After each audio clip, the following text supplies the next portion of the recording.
فيلمنا بيبدأ مع سجين اسمه جون وملقب في الزنزانة بتاعته بالسائق، وبيكون واقف حزين قدام صورة أخوه جاري. بعدها بيجي اتنين من الحراس وبياخدوه علشان يقابل المأمور، وبيبان إن كل المساجين متضايقين منه وعايزين يقتلوه. بيدخل جون علشان يقابل المأمور وبيقول له إن طول ما هو لوحده بيبقى كويس جدا. بنعرف إن جون ضرب كل المساجين اللي فكروا إنهم يتعدوا عليه وعمل لهم عاهات مستديمة. فبيبقى المأمور مستغرب إن جون قدر يعدي من كل الحاجات دي، لأن واحد غيره كان زمانه دلوقتي ميت، لكن جون قدر يتعامل معاهم وكأنه طول عمره في السجن. وبيدول المأمور كارت فيه أرقام تليفون علشان لو احتاج لأي مساعدة وهو بره السجن. وبيخرج جون من السجن وبيرمي الكارت من ايده وبيجري لحد ما بيوصل لمكان العربية بتاعته وبيركبها علشان يتحرك بيها، وبياخد من العربية أوراق فيها بيانات ناس معينة وصورهم وخريطة توضح له مكان كل واحد منهم. وبيطلع صورة أخوه جاري وبيحطها قدامه وبيتحرك وبيفضل ماشي لحد ما بيقف عند مكان معين، وبينزل من العربية وبيبان إن دماغه مركزة في حاجات معينة لدرجة إنه مش بينتبه على أي حاجة،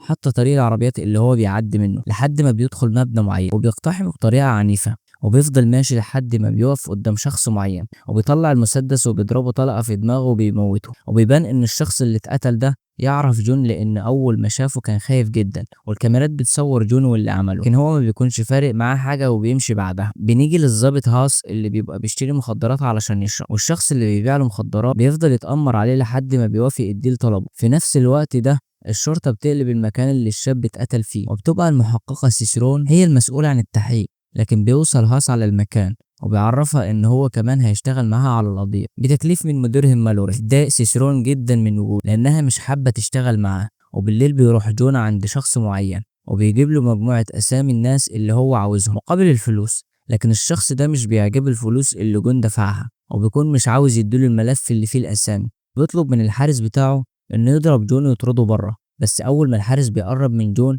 بيشوف على ايده كمية الجرائم اللي ارتكبها وهو في السجن، وبيخاف انه يقرب له وبيسيب صاحب المكان وبيمشي. فبيخاف صاحب المكان من جون هو كمان، وبيدوله الملف من غير ما يسأل حتى عن الفلوس. بعدها بيراجعوا الكاميرات وبياخدوا صورة جون علشان يعرفوا هو مين وليه قتله. وبتلاحظ سيسرون ان القتيل كان عارف ان جون رايح يقتله من قبل ما يشوف السلاح، وبيروح لجون اللي بيفتح الملف وبيشوف صور وبيانات الناس اللي هو عاوزهم. وبنرجع لهاس اللي بيتصل على مارينا مراته علشان يعتذر لها ان هو هيتأخر، فبتقول له مارينا ان هو مش مهتم باي حاجه تخص ابنهم، حتى مش بيشاركوا في اقل حاجه هو محتاجه فيها. فبيوعدها هاس انه هياخده بكره وهيوصله على النادي وهيفضل يلعب معاه وهيشجعه هو وبيلعب. تاني يوم بنيجي لشخص اسمه فاج وبيكون بيتمرن في بيته وبيبص على صورته وهو صغير، وبنعرف انه كان مصاب وبيمشي على رجله الشمال بصعوبه، لكن حاليا فيها جرح كبير وعمل فيها عمليه علشان يقدر يدوس عليها. وبيطلع على حبيبته ليلي علشان يفطروا مع بعض ويتكلم عن نفسه شوية. في نفس الوقت بيجي تليفون لباك من شخص مجهول بيبلغه بانه هيقتل شخص،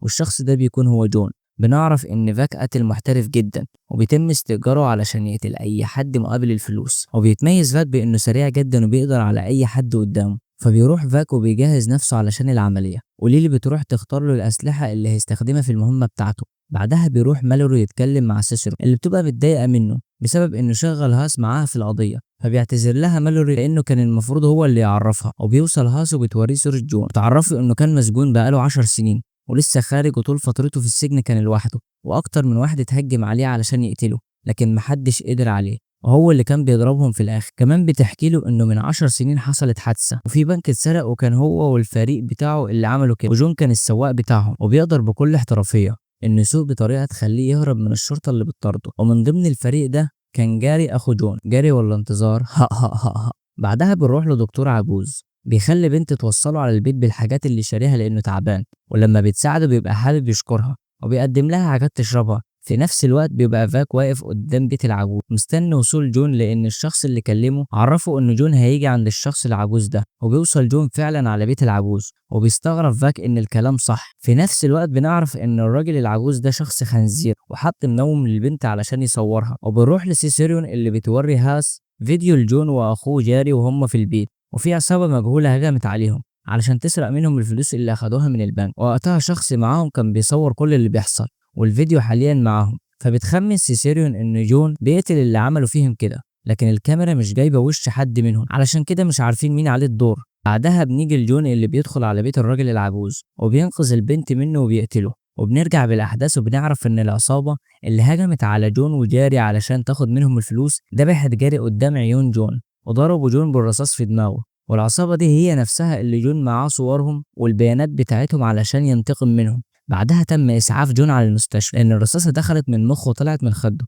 ما تسألنيش ازاي. فالدكتور ركب له شريحة حديدية في دماغه وأنقذ حياته. بعدها بيخرج جون من الأوضة وبيلاقي فاك مستنيه علشان يقتله، وبتبقى في بنت صغيرة بينهم وهي اللي بتنبه جون إن في شخص عاوز يقتله، وبيفضلوا يضربوا على بعض نار لحد ما جون بيقدر إنه يختفي من المكان وبيمشي بالعربية بتاعته. وبيتصدم فاك من نفسه لأنه ما كانش متوقع سرعة جون وقوته، ولما بيدخل غرفة العجوز بيلاقيه مقتول ومرمي على الأرض. بعدها بنيجي لهاس اللي بيروح لمارينا علشان ياخد ابنهم يوديه على النادي، وبتتعصب مارينا عليه عشان متأخر، وبتبقى عارفة إنه بيشرب مخدرات وخايفة على ابنهم. وبياخد هاس ابنه وبيمشي، وبيجول اتصال من سيسيرون بتعرفه بمقتل العجوز. فبيحس هاس ان ابنه هيتضايق لو سابه في النادي ومشي، فبيعتذر لسيسيرون وبيقول لها انه مش هيقدر يجي وبيقفل السكه. ولما بيخلص بيروح على مسرح الجريمه وبيعرف ان جون هو اللي عمل كده. لكن الغريب ان كان في شخص تاني بيضرب على جون نار والناس كلها شافتهم، بس محدش يعرف من الشخص اللي كان بيضرب نار عليه لانهم اول مره يشوفوه.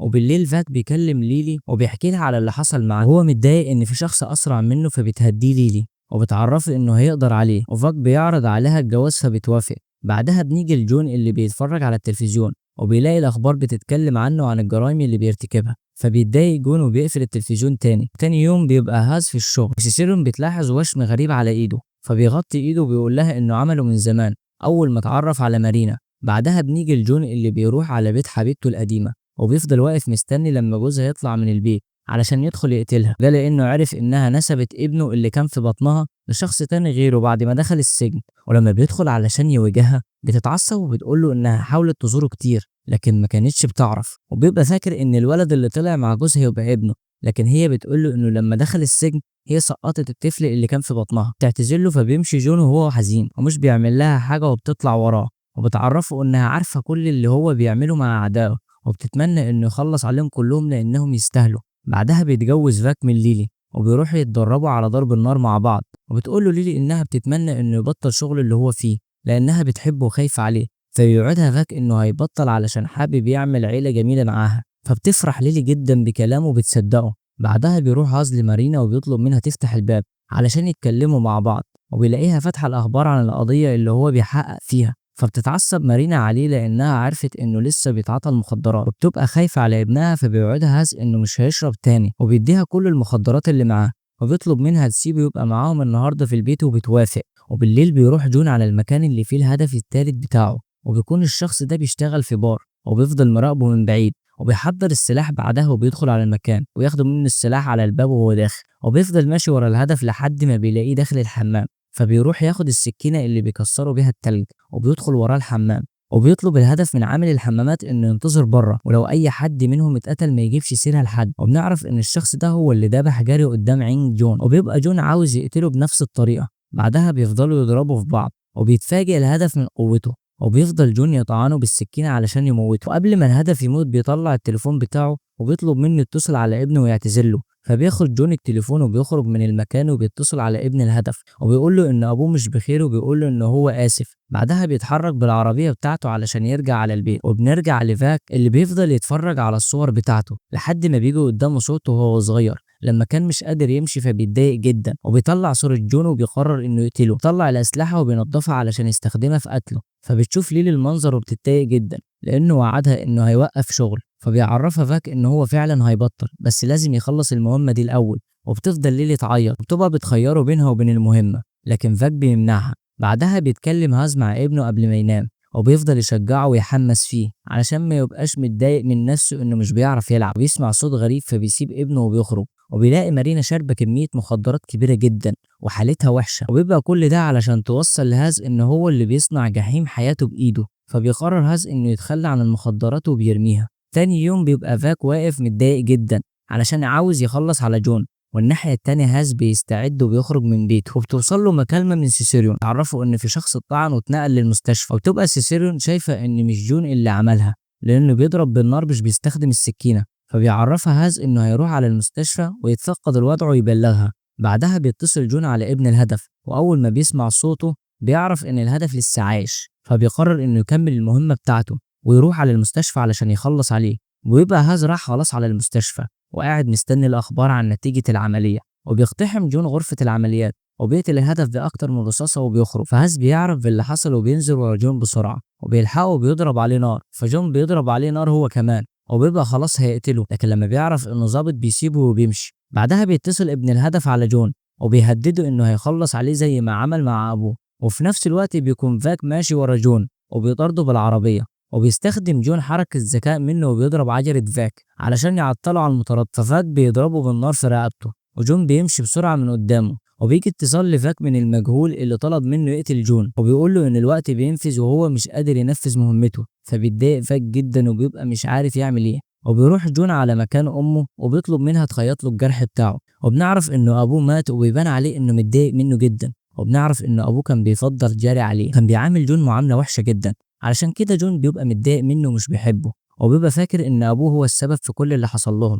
لكن بيكتشف بعدها انه ما كانش ليه علاقة. تاني يوم جون بيسمع الهدف الجديد بتاعه وبيكون بيتكلم في الراديو عن ربنا وازاي الناس تتعامل مع بعضها وعن التسامح، وبيبص على المزهرية اللي فيها رماد اخوه وبيتحرك على مكان هدفه الجديد. بعدها بنروح لهاز اللي الكل بيهنيه علشان قرب يمسك جون، وسيسيرون بتقول له ان هم قدروا يعرفوا ان كل الاشخاص اللي اتقتلوا كانوا مسجلين في جرائم كتير. وبنيجي لجون اللي بيوصل على الحفلة اللي الشخص ده عاملها، واول ما بيشوف جون بيعرف انه خلاص هيتقتل. بعدها بينزل يروح يتمشى ويتكلم معاه علشان يسيبه ويسامحه، لانه ما كانش عاوز اللي معاه يقتله جاري، وحاول يمنع ده بس ما قدرش. وبيفضل يتكلم مع جون عن المسامحة والعفو لحد ما جون بيقرر انه يسيبه فعلا وما يأذيهوش. في نفس الوقت بيبقى فاك شايف كل اللي بيحصل وبيستغرب ان جون ما قتلهوش. بعدها بيقعد جون وبيكون حزين وبيبص على صورة اخوه، فبيجيله فاك بالسلاح علشان يخلص عليه، وبيبقى جون فكر انه خلاص جاب حق اخوه من كل اللي قتلوه، علشان كده بيستسلم لفاك وبيبقى مش عاوز يعمل اي حاجة غير انه يموت. في نفس الوقت بيوصل هاز على المكان وبتتصل سيسيرين عليه وبيعرفها انه عند الخزان وجون وفاك موجودين، فبتطلب منه سيسيرين انه ما يدخلش ويستناها، لكن بيرفض وبيقفل السكة في وشها. في نفس الوقت بتطبع ورقة فيها كل المتورطين في مقتل جاري اللي جون بيدور عليهم وعاوز يقتلهم، وبيدخل هاز عليهم وهم بيتكلموا وبيخلي فاك ينزل سلاحه وبيقتل هو جون بطلقة في دماغه. وبنعرف ان الشخص الاخير اللي ضرب نار على جون بعد ما جاري اتقتل يبقى هو هاز. مش بس كده، ده كمان هو اللي خلى كل دول يعملوا كده بعد ما عارف من حبيبة جاري ان هم سرقوا البنك وكمان عاوز الفلوس كلها. كمان بنعرف ان هذا هو اللي اجر فاك علشان يقتل جون، واطمن لما لقي جون ما يعرفش ان هو متورط في الموضوع. في نفس الوقت بيشوف سيسيريون الملف المطبوع وبتعرف ان هذا هو المتورط الاول في الحادثة، وبتتحرك على هناك وبتعرف من مالوري ان هاز هو اللي ترجاه علشان يمسك القضية دي. وهاز بيطلع الفلوس لفاك علشان اللي عمله، لكن فاك بيرفض وبيسيبه وبيمشي. في نفس الوقت بيتضرب على هاز نار وبيقع على الارض. بنعرف ان جون لسه عايش، بنعرف ان الطلقه اللي جت في دماغه ما اثرتش فيه لانها جت في الشريحه الحديديه اللي مركبينها في دماغه. وبيقتل هاز باكتر من طلقه انتقاما لاخوه واللي حصل معاه بعدها. بتوصل سيسيرين على المكان وبتلاقي هاز مقتول، وبتعرف ان جون هو اللي عمل كده لانها اكتشفت حقيقته، وبتقرر انها ما تفضحوش وبتخبي الورق اللي فيها ادانته ومش بتعرف مالور. بعدها بيتصل فاك على ليلي ويقول لها انه راجع البيت وانه في الطريق، وجون بيروح يرمي رماد اخوه في البحر لانه خلاص انتقموا من اللي قتلوه. وكده يكون فيلمنا خلص. لايك للفيلم لو عجبك، وصلي على النبي في الكومنتات، واشترك في قناة ملخصات فلامنكو علشان تصلي معانا على النبي وتشوف كل ملخصاتنا الجديدة، واعمل متابعة على بيج الفيسبوك والانستي والتيك توك، وصلي على النبي.